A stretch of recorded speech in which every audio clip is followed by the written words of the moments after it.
What would you say to someone that believes that baptism is salvific?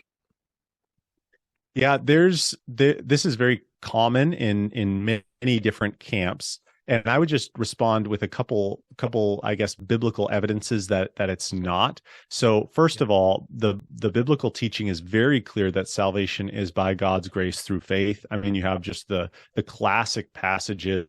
You have Ephesians 2, you have Titus 3, talking about how it's not by our works that regeneration is accomplished. It's by God's grace.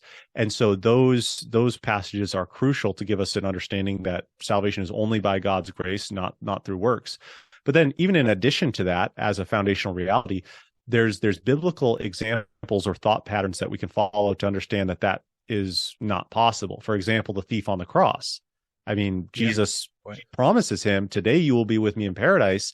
And then there's nothing about him being baptized. In fact, it's kind of silly to imagine that because he dies out there. He dies on the Right. cross, no opportunity for baptism.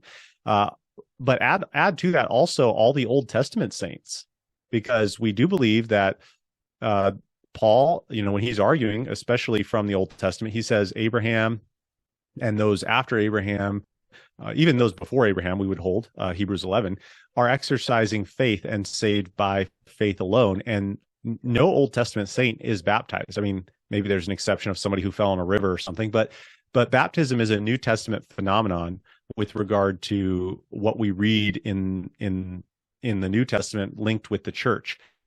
And so looking at some of these evidences, I would say, listen, it's either you're going to have to argue that there's multiple ways of salvation, which is always dangerous and inevitably leads to heresy, or you have to say that, okay, the holistic evidence of Scripture is that baptism does not actually save you.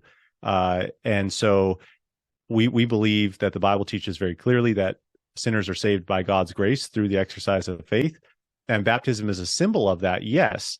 And it points to that, yes. But that has not been necessary in every case. And so it immediately kind of gives, through the exceptions, pointing to an understanding beyond that.